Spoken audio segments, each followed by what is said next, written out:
sommaire de cette édition, le chef de l'État a procédé ce samedi à l'inauguration d'une usine de transformation de maïs en produits dérivés d'un coût de 11 milliards de francs CFA. Cette usine a une capacité de transformation de 160 tonnes de maïs par jour et 12 tonnes de farine infantile par jour, à suivre dans ce journal. Et puis, l'association Rêve de Gracias a tenu la 5e édition de l'Arbre de Noël. Cette commémoration s'est tenue sous le thème « Semons la joie, récoltons le sourire ». L'Arbre de Noël à suivre dans ce journal. Mesdames et messieurs, bonsoir et bienvenue à ce rendez-vous consacré à l'actualité sur Savane TV. La deuxième session du collège des chefs d'État de l'AES se tient les 22 et 23 décembre 2025 à Bamako.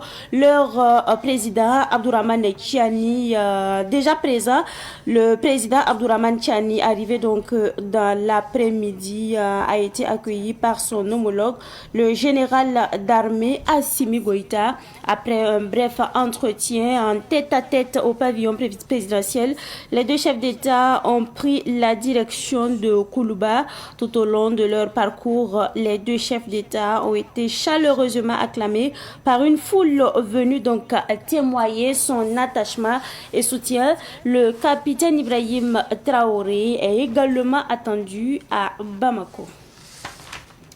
Et comme annoncé en titre, le chef de l'État, le capitaine Ibrahim Traoré, a procédé samedi dernier à Bobo-Dioulasso à l'inauguration d'une usine. Il s'agit bien sûr de l'usine Agroserve Industrie.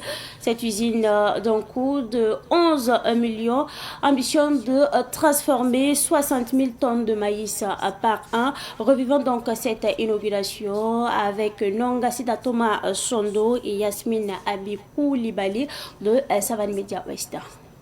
L'usine Agroserve Industrie est spécialisée dans la fabrication de produits dérivés du maïs tels que la semoule, la farine, le grit et le son. Ces produits sont essentiels à l'alimentation de la population et au secteur de l'agroalimentaire au Burkina Faso. Cette transformation locale du maïs vise à réduire la dépendance vis-à-vis des importations, à créer des emplois directs et indirects et à dynamiser l'économie locale. La réalisation de cette unité s'inscrit résolument dans les orientations nationales visant à placer la transformation de nos matières premières locales au cœur de la stratégie nationale d'industrialisation.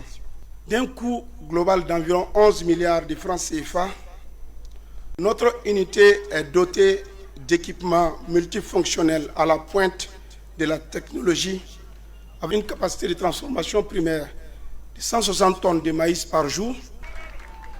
Sur le plan commercial donc, Agroserve Industrie SA a fait le choix d'une offre diversifiée, structurée et durable. Notre gamme de produits est destinée aussi bien aux industriels agroalimentaires, notamment les brasseries, qu'aux ménages.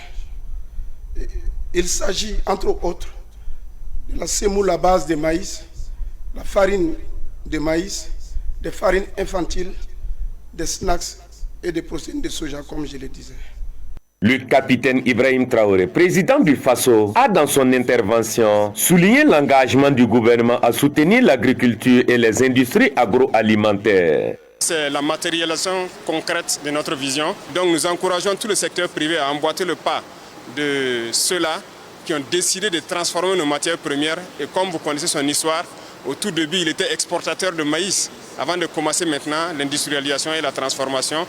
Et nous allons l'accompagner à travers les FBDS pour ajouter les autres chaînes et que ça soit complètement parfait. L'inauguration de cette usine est également un signal fort pour les investisseurs et les entrepreneurs du secteur agroalimentaire. Agroserve Industrie à Bobo-Dioulasso représente un pas significatif vers l'autosuffisance alimentaire du Burkina Faso et le développement industriel du pays. Ce projet s'inscrit dans une vision plus large d'un avenir où l'agriculture et l'industrie se renforcent mutuellement pour le bien-être de la population. Rappelons que cette usine a un coût global de 11 milliards de francs CFA. La suite donc du journal, nous parlons cette fois-ci dédicace d'ouvrage. L'homme politique Yamba Malik Sawadogo a publié son tout premier ouvrage et c'est un ouvrage intitulé Pawayimdi, un récit de témoignage de la nuit du 15 octobre 1987 au cimetière de Dagneux. L'ouvrage retrace aussi son parcours politique. L'auteur a réuni ses parents, amis, collaborateurs et hommes de médias au mémorial Thomas Sankara hier dimanche 21 décembre 2025. Allons donc à la découverte de l'ouvrage avec notre reporter Ahmed Joël Kampaouri.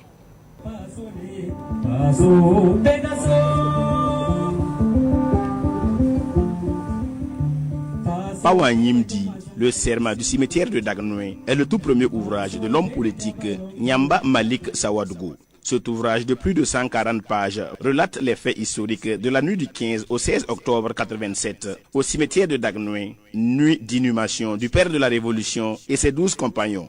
L'auteur Nyamba Malik Sawadougou a été témoin oculaire des événements. Dans son livre subdivisé en 2 parties, l'homme raconte son parcours politique et le serment qu'il a prêté pour que justice soit rendue à Thomas Sankara. Bon, la première partie parle de mon introduction en politique, qui m'a amené justement à faire partie donc, de CDR, qui m'a amené à faire partie de ceux qui ont accueilli la révolution du 4 août. J'ai parlé également de mon passage en prison. C'est à ce moment donc on nous a, j'allais dire, demandé à désigner donc 20 personnes pour aller donc faire cette corvée. Ensuite, la dernière partie, c'est j'ai prêté serment sur le corps. La lutte m'a amené partout. Le livre Pawanyimdi a été présenté par le docteur Draban Konati. Il apprécie positivement ce serment de l'auteur. L'auteur, à travers les lignes, a montré un feuilleton du film du 15 octobre 1987. Donc à travers ce livre-là, c'est comme si c'était une convergence, un faisceau de convergence, une convergence de faits. Parce que c'est par la providence. Je ne dirais pas le hasard, c'est par la providence qu'il s'est retrouvé dans ce cimetière-là et qu'il a procédé à l'inhumation parce que c'est lui qui était le chef des corveillables, c'est-à-dire des prisonniers qui ont été commis à la tâche pour enterrer Thomas Sankara. Alors c'est devant le cadavre de Sankara qu'il a pris le serment, il a fait le serment. Et ce serment-là, c'est de dire que je parlerai de toi au moment venu, de sorte à ce que justice te soit rendue. Maître Benewende Stanislas Sankara, préfacier du livre, invite tous les Burkinabés à le consommer sans modération. C'est une partie de sa vie qui arrive à survivre même au-delà de sa mort. C'est des œuvres qu'on laisse pour la postérité. Sinon, le témoignage peut être verbal, mais verba mana, ça s'envole. Ici, c'est un ouvrage, c'est un livre qui a fait l'objet d'un dépôt légal qui pourra être vulgarisé, lu par notamment les jeunes générations pour découvrir les faits. Tout ce que je peux dire, c'est inviter les gens, aussi bien au Burkina qu'en dehors du Burkina Faso, à découvrir ce livre-là qui, de mon point de vue, n'est qu'une partie visible de l'iceberg. La dédicace de l'ouvrage Pawanyimdi, le serment du cimetière de Dagnoué, a eu lieu au mémorial Thomas Sankara ce 21 décembre, date anniversaire de naissance du père de la Révolution d'août 83, le capitaine Thomas Sankara.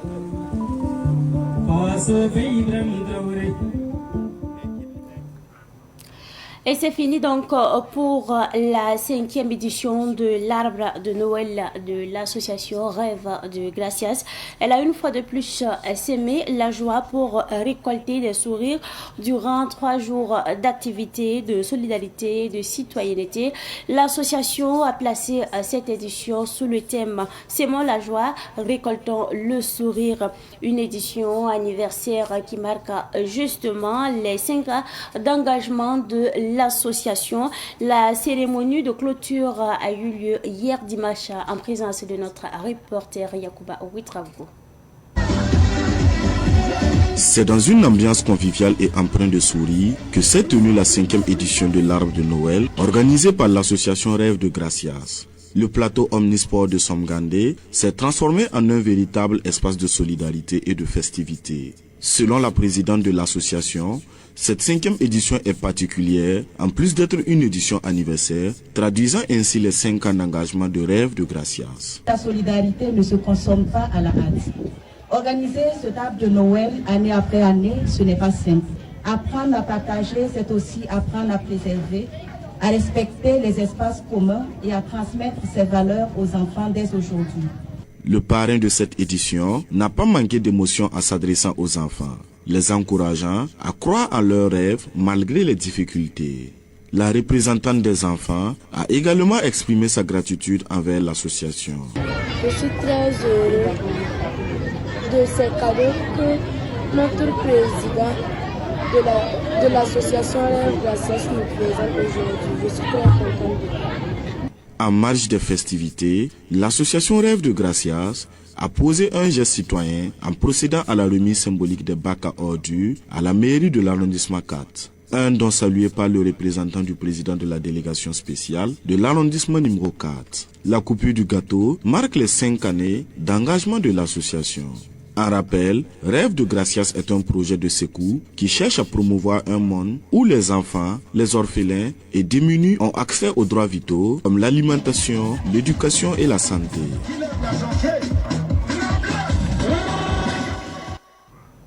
Après donc ce reportage sur l'arbre de Noël, nous parlons cette fois-ci du catéchiste musicien Jean de Dieu Ouedraogo qui a présenté vendredi dernier son 4e album. Alors c'est un album intitulé Sangré, une œuvre qui appelle à la solidarité et rend hommage au chef de l'État, le capitaine Ibrahim Traoré. Retour justement sur la cérémonie de dédicace avec nos reporters Madinatou Ouedraogo et Moumouni Nana.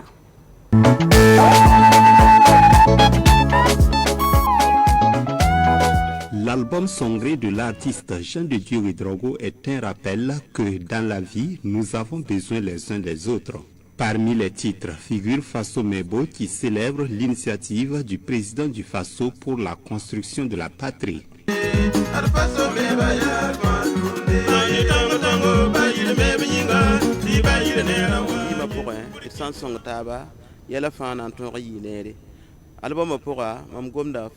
Dans l'album, je parle de Faso Mebo, que chacun apporte sa contribution pour que le pays soit un pays d'hospitalité.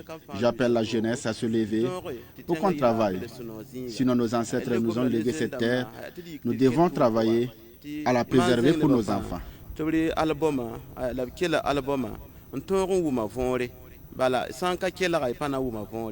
Binsfar Naba Sebdo, parrain et Rosine Ilboudo, marraine, ont salué la qualité de l'œuvre. J'ai écouté sa musique, je suis satisfait. Je demande à Dieu de l'accompagner et j'invite la population aussi à écouter les messages véhiculés dans son album. Depuis le premier album jusqu'à maintenant, je trouve que ça sensibilise beaucoup. Donc c'est ce qui nous amène à l'aider à aller de l'avant. On fait un appel, c'est que tout le monde puisse payer la clé, que ce soit à la maison, dans vos véhicules, au bureau, tout le monde doit avoir une clé du moins. Au cours de la cérémonie, l'artiste Jean de Dieu Ouedraogo a offert une prestation live de ses titres permettant au public présent de découvrir davantage son 4e album Sangré disponible sur clé USB.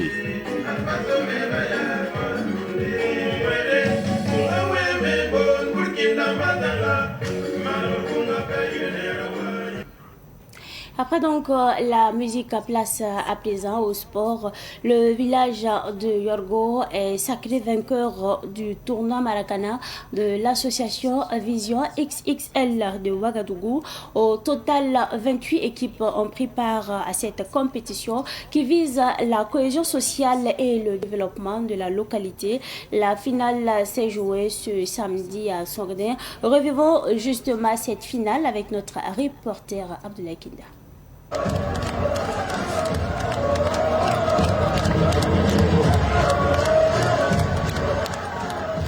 l'équipe du village de Yorgo reçoit des médailles, un ballon, un maillot, la somme de 200 000 francs, plus le trophée. Elle est vainqueur du tournoi Maracana de l'association Vision XXL qui est à sa 4e édition. Elle a remporté la finale en tir au but face à l'équipe du village de Sordin qui s'est consolée avec un ballon, un maillot et la somme de 100 000 francs CFA. Un pari gagné selon le président de l'association Abdul Aziz Yanogo. L'objectif visé de cette édition est de toujours travailler à réunir la jeunesse. Vous voyez que Sordin est en voie de développement. C'est une zone où il faut d'abord travailler pour vraiment atteindre des objectifs de développement. Mais comment arriver à travailler? Il faut réunir la jeunesse. Et aujourd'hui, à travers le sport, nous pouvons réunir la jeunesse, arriver à échanger des idées pour vraiment atteindre des visions communes qui vont nous amener vraiment à développer le village. Et pour moi, cette édition, vraiment, c'est un succès parce que ça a regroupé beaucoup. Et ce que j'ai vu ce soir, vraiment, je n'attendais pas. Et je dirais plutôt que c'est la jeunesse qui a gagné. Il n'y a pas eu de perdant ce soir. C'est la jeunesse qui a gagné parce que l'objectif est atteint. J'ai vu que le premier, le deuxième, tout le monde a souri. Vraiment, c'est ça l'objectif que nous cherchons dans cette vision de Maracana, vision XXL. Le parrain du tournoi a salué l'esprit de la jeunesse et les invite toujours à l'union et la vision du développement de la localité. C'était très bien. Voilà. Toutes les équipes ont montré assez d'efforts. Vous voyez que ce fut un jeu égalitaire, un but partout, jusqu'à ce qu'il y ait des tirs au but et un seul but a été marqué. Donc l'équipe de Sordin non plus, classée deuxième, n'a pas démérité. Voilà. J'ai assisté les 40 minutes, c'était très bien. Je suis vraiment très ému et je suis content. Je lance un appel à cette jeunesse, toujours de s'inscrire dans la dynamique du développement. Quand j'appelle développement, surtout le développement endogène. Essayez toujours de s'unir, toujours de dialoguer et avoir une vision. La finale a mobilisé les fils du village de Sordin. Elle a coïncidé avec le lancement d'une initiative dénommée Sordin Mebo pour le développement de la localité.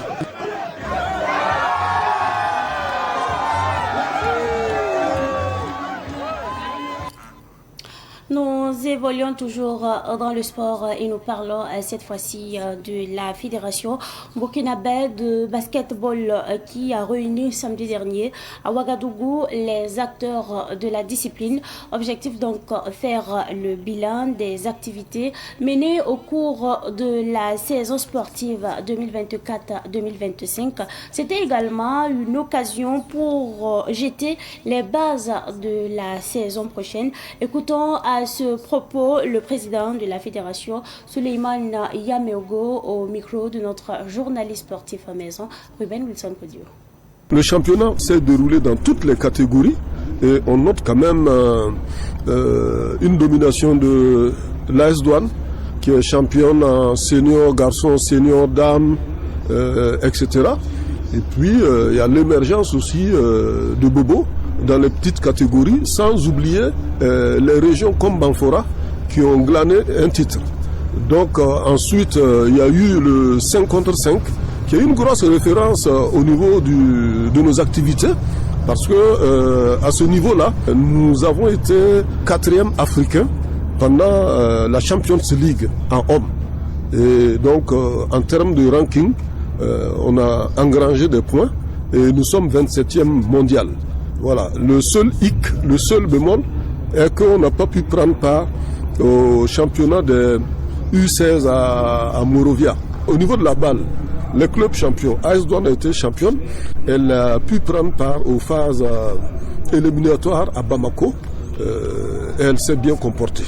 Elle s'est bien comportée avec rien que des joueurs locaux. La saison prochaine, le championnat, on veut le démarrer tôt. C'est la raison pour laquelle on va insister là-dessus. Et puis, au niveau des petites catégories, les minimes et les cadets, il y a une grosse refondation à faire à ce niveau. On va regrouper les petites catégories dans chaque région. Il y aura de la compétition et de la formation. Voilà. Et à intervalles réguliers, il y a une évaluation qui va être faite par la direction technique.